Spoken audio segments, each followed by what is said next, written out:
So guys, this is a continuation of the presentation of this beautiful city, Washington, D.C. So I'm here in Arlington Cemetery with the one man you already know, Backpack Mo. All right. So if you're not familiar with Backpack Mo, he is a traveler like myself, and he has an amazing channel. The link of that channel will be on the description. So why are we in Arlington Cemetery, you may wonder? Well, this is one of the two cemeteries maintained by the U.S. Army in the United States. This is also one of the most popular cemeteries in the U.S. and certainly one of the major landmarks that you will come and visit when you come to D.C. So a little bit of a background on this place. Arlington Cemetery used to belong to the Confederate General Robert E. Lee, and it was actually confiscated after a tax dispute during the Civil War. And therefore, the U.S. government started burying service members here. The home of Robert E. Lee is actually located right on top of the cemetery, and it's one of the places you can actually visit when you come here. They also have some former slave residences who used to serve the general. You can actually see them if you go up on top of the mountain. Service members have been buried here since the Civil War, and U.S. presidents as well. One of the most famous graveyard here is the one that belongs to President Kennedy and his wife Jacqueline. So with your eternal flames, that's actually where we are heading to right now. This is one of the places that you can visit when you come to the cemetery. So besides President Kennedy, his two brothers are also buried here. You have Robert Kennedy and you have Ted Kennedy. If you guys remember, Robert Kennedy was tragically assassinated during the election when he was running for president that one year. And then Ted Kennedy was, from all the brothers, the one who lived the longest. He was one of the most popular politicians at the time to embrace the candidacy of President Barack Obama. So you have both Robert Kennedy, Ted Kennedy, and their famous brother JFK and Jacqueline Kennedy. So this is one of the main reasons why people come and visit the cemetery. But as you can see, this is a very large place, and you have roughly 400,000 service members that are buried right here in Arlington. You can walk or you can take a tour. They have organized bus tours of the cemetery so you can visit some of the most popular areas. Presidents are allowed to be buried here, whether they were wartime presidents or not, because as a president of the United States, you are also the commander-in-chief. That is the reason why you have a president, the 27th president of the United States, Mr. William Taft, who was the 27th president, who is also buried right here in Arlington Cemetery. So if you come to DC, this is definitely a good place to check out. You cannot bike out here, you cannot jog out here, you have to walk or take one of the bus tours that they have. It's a very large place, and that is in front of me, the home of Robert E. Lee. All right. It used to be called the Arlington Estate, and yeah, slaves used to work right here, and now it's a national cemetery. So let's go ahead. I'm gonna show you guys some of these sites. Do not miss this place if you come to Washington, D.C.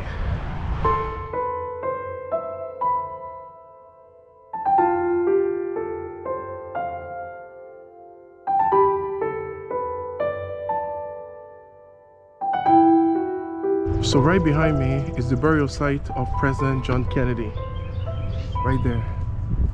And here you have to keep quiet out of respect for the family here. So silence and respect is one of the signs that you can see, and you guys can see how many tourists are actually coming here, you know, to visit the final resting place. One of the unique features of JFK gravesite is the eternal flame. It was originally lit by his wife Jackie Kennedy, and I say originally because it has gone out twice, once due to inclement weather, and the second time it went out because they moved the burial location from one to another. So this is actually the permanent location now, and they do maintain the flame lit indefinitely. All right, so that's what it is right here.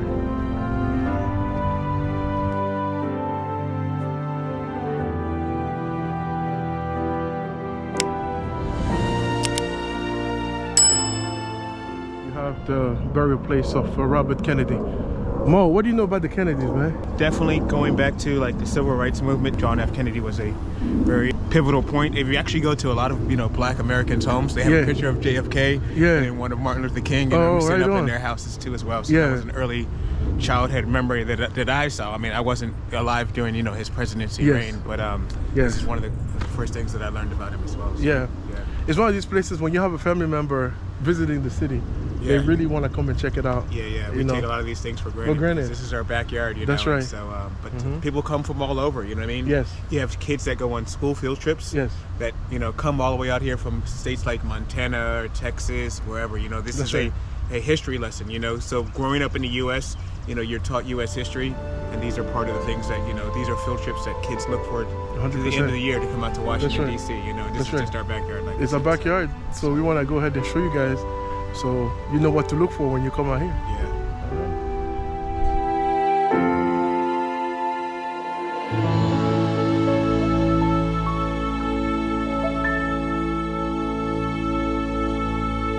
So guys, we met Marnie here from Minnesota visiting the cemetery. Like I was saying, there's not many places you come and visit and say, let me go to the cemetery. All right, so what brought you here exactly? Well, one of the people I was traveling with, this is her favorite place. She comes every time. Yeah. And just walks. Wow. And I'm glad I came. Yeah, what did you get to see? Did you go to the, obviously JFK, right? Yep, and then I saw the changing of the soldiers. The soldier. The no soldier. My friends are walking back, but this will be a place that every time I come. You come and check it out. Yeah, it's very safe. Very safe, and it's large. Yeah, large and good. Yeah. Grounding. If you come here like around the 4th of July also, they put like flags on every single tombstone. And during Christmas, they put wreaths on every single one. And it's done by volunteers. And they have so many of them, they have to send some away. But they cover all the ground. It's amazing. Yeah. Thank you. Thank you. Nice to meet you. Enjoy this here. All right. So I just wanted to showcase, guys, man. Like, you see Mo, man, we are here. We're like, man, we don't come and visit these places, but it's right here in the backyard. Yeah, she came all the way from Minnesota. Probably took off of work, and traveled, just to come out and see this hallowed ground and just to be able to walk, as she mentioned. Her friends told her about it, and she just feels at peace right now. Exactly. It's kind of hard not to feel any type of emotion right now. I mean, you're surrounded by all these graves that you see. We don't know any of these people, right? I have no connection to them, but you feel a presence, the energy, like right now. You know what I'm saying? So it's very humbling and thinking, all these people are gone. Yes. This is. Their lives have ended, but their memories are encrypted on these tombstones. On these tombstones forever. And it spreads out from. I mean, it looks. If you look in the distance, it's so far away. You know, just to be able to see all these. And that's right. Wow, you know what I mean? Yeah, it's crazy. And one thing I want to mention is for the service members who are buried here, it's not just them. If you look at the tombstone, many times you realize that their spouses are also buried there. So that's one of the benefits about being buried here is that your at least your wife, I don't know about the children, but at least your wife can also be buried here. And the ground is very well maintained, and it's very safe, and it's open all the time. I mean, they close, I think, maybe at like 5 or 7 o'clock in the evening. But this is a great place, and it's history. Yeah, it's 8 to 5. Yeah. Actually, I have one of my friends who passed away 4 months ago, and he's buried here too. Oh, he was wow. a service member also too as well. So it means to be amongst your comrades and your other military members too as well. Yes. This is the army is still there. It shows the power of the U.S. Army and the military and how they at least want to honor their service members. Absolutely. You know what I mean? So I mean, you're still in one platoon together. Yes, you know what I mean? Exactly. That's how it is. That's how it is. In life and afterlife. In afterlife. And the military discipline does not end when you die. The big tombstones, like the ones over there, they belong to generals and like the higher rated officers, right? And the non-officers, or I should say regular service members, get the regular tombstone that you see right there. All right, so that general one, which basically made the landscape, the cycle of the heavy lifting is done by these regular soldiers, Marines, airmen. They're the one that basically occupy most of the ground. And then you have the officers with the bigger tombstones right there. Just an interesting, just the military discipline like continues. Like you have right there a rear admiral of the United States Navy. And then here you have another rear admiral. You see, the rank structure continues even in death. It's yeah, an interesting place. So guys, now I'm gonna take you to the tomb of the unknown soldier. There is no talking allowed over there, so I'm just gonna show you the views, and we talk about this afterwards. This is the changing of the guard ceremony at the tomb of the unknown soldier.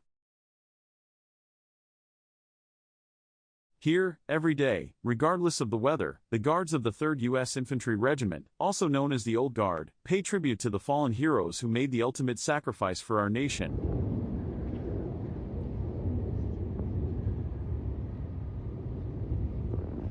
With every step, they demonstrate their unwavering dedication, precision, and perfection.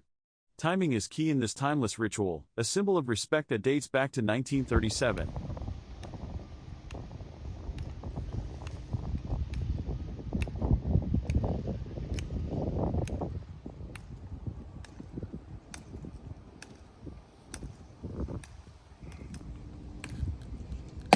The ceremony begins with the call to attention, as visitors gather in silence. The guard, dressed immaculately in their distinctive uniforms, steps forward with pride and solemnity. Ladies and gentlemen, may I have your attention, please? I am Staff Sergeant Simla of the 3rd Infantry Regiment, United States Army, Commander of the Relief, Tomb of the Unknown Soldier. The ceremony that you are about to witness is the changing of the guard. In keeping with the dignity of this ceremony, it is requested that everyone remain silent and standing. Thank you. With meticulous attention to detail, they gather to inspect their rifles, icons of honor and respect.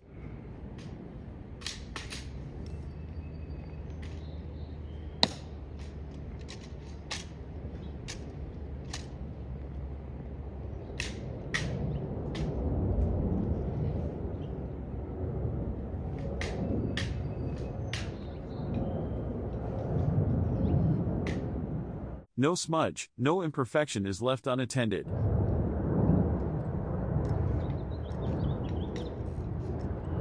The inspection continues, encompassing not only the physical aspect but also the spiritual essence of their duty.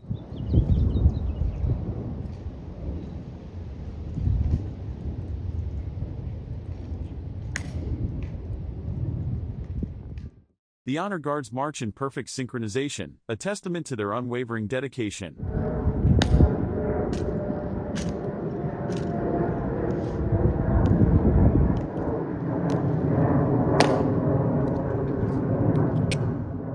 As one guard is relieved, another soldier takes their place, ensuring that this symbolic vigil never ceases. Just as our fallen heroes will never be forgotten.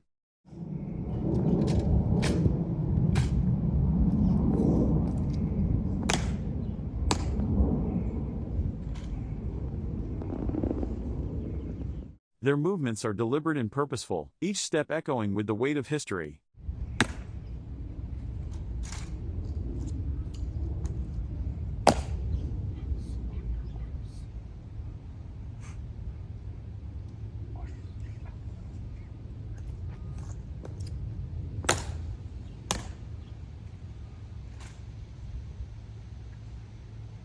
These rifles carry the stories and sacrifices of those who have served before them.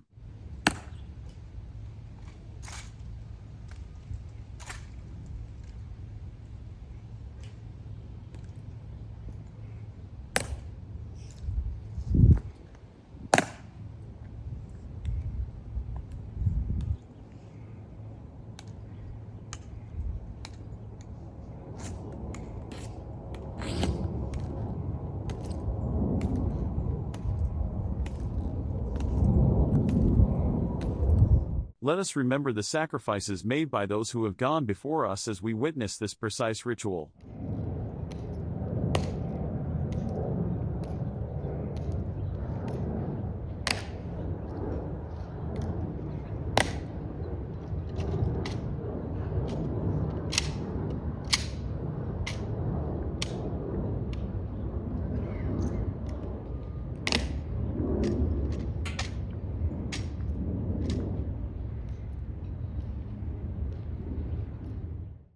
So, next time you visit Arlington National Cemetery, take a moment to witness this awe-inspiring ceremony. Pay homage to those who have given their lives for the freedom we hold dear.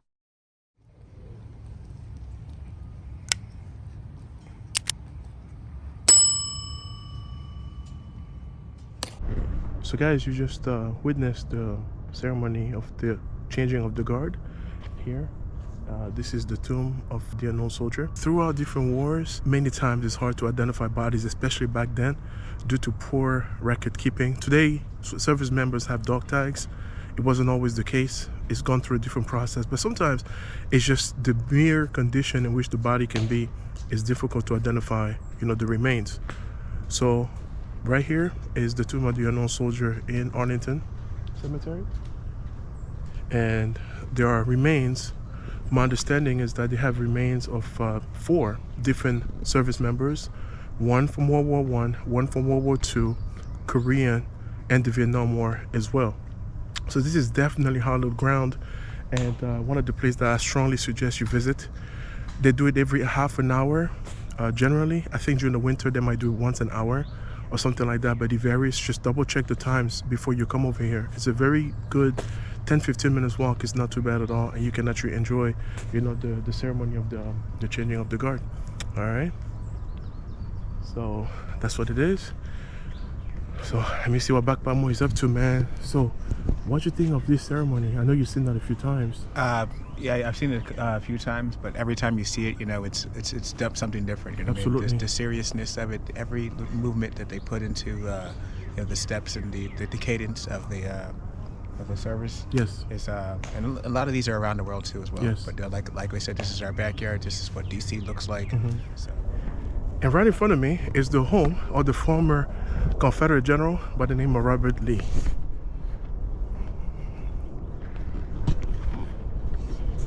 And remember what I mentioned earlier, this used to be the Arlington estate that he lost during the Civil War when the North and the South were battling. It's a very important piece of history. Regardless of how you feel, it is history. So this is the Arlington House. As I walk towards General Robert E. Lee's house in Arlington Cemetery, the echoes of history surround me. This place, once a home, now stands as a silent witness to the complexities of our nation's past. General Lee is a figure revered by some, questioned by others. His legacy is entwined with the painful reality that he owned slaves. As we approach, it's essential to confront the complexities of history, to acknowledge the layers that shape our understanding. Arlington Cemetery is a place of honor and remembrance, but it also holds within its grounds the weight of history. The land, once Lee's, was transformed into a symbol of sacrifice and unity. So guys, right behind me is the home that was formerly occupied by Selina Gray. Selina Gray was a personal maid to Mary Lee, the wife of the General Robert E. Lee. Being the personal maid, she was able to learn how to read and write. And together with her husband, they raised 8 children. Now, they occupied, because you're thinking, man, this is a massive home, right? For a slave, look at this place. This is huge. Well, actually, they only occupied a portion of it. I'm about to go inside and show you what I can. After the Lee family left the area during the Civil War, they did remain in their quarter. These were the privileged slaves who were able to stay right here. They stayed until they were forced to leave their quarter, but they actually, my understanding is they broke down the walls and occupied the entire place. This is happening during the Civil War, guys. So as Robert Lee lives in this mansion and he's forced to leave because of the war that the South lost, this poor enslaved family stayed right here. So let's go check out the place, what it looks like, the residence of former enslaved family that was staying here.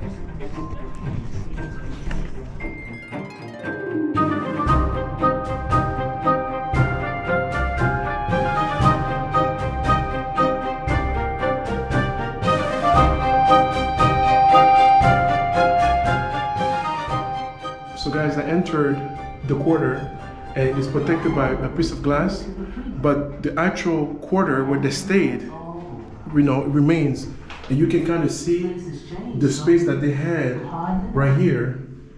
And her and her husband, Thornton Gray, raised 8 children. This is amazing. I mean, you can imagine there's like 8 people here plus 2, the parents, so it's a total of 10.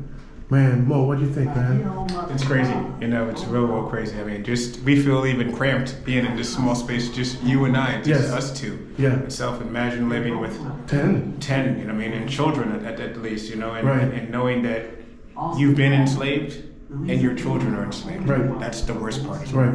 Having your children grow up in a thing where they think this is the world and this is what it's like. Yes. They've just got used to it, you know, Right. and after just being around it for so long, and Right. just knowing that their life was gonna be like this for a That's while. right. You know? That's right. And let's not forget, these were the privileged enslaved people. Correct. Because everybody else was staying in much smaller quarters than this. And probably more people. And more people. Than, you know what Yeah, I'm saying? absolutely. So, So yeah, I mean, she was helping in the mansion there. Apparently, they got married in the mansion that belonged to the Lee family, in the same room that Robert and his wife married.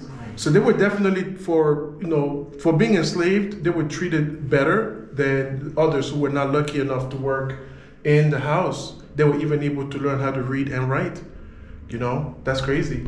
So it's just a definite piece of history. You know, when you travel around the United States, there's not many sites that are left like this where you can actually see, oh, this used to be a slave plantation. You can do some research and find it, but this is actually reserved here and preserved in good condition, so you can come and check out if you're into history.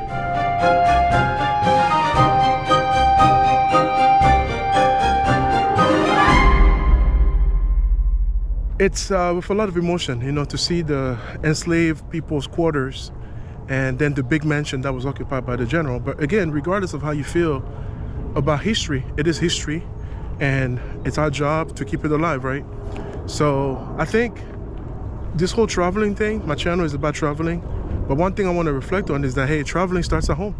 You know, I think that Mo will agree with this, you know? Definitely agree, yeah. I mean, if you think about it, this whole area, you know, I didn't even think about it until maybe a couple seconds ago. Yes. This was all Lee's area. You know, That's right. Not just the house, this the whole land field. and everything. Yes. And for now it to be taken for something as a negative thing and be left as something that's positive. I mean, we have soldiers that fought in the Civil War that are buried here. We have free African Americans that lived in these areas. So, you know, so 2 noble causes can be taken out of something that was so negative, you know what I mean, in a sense.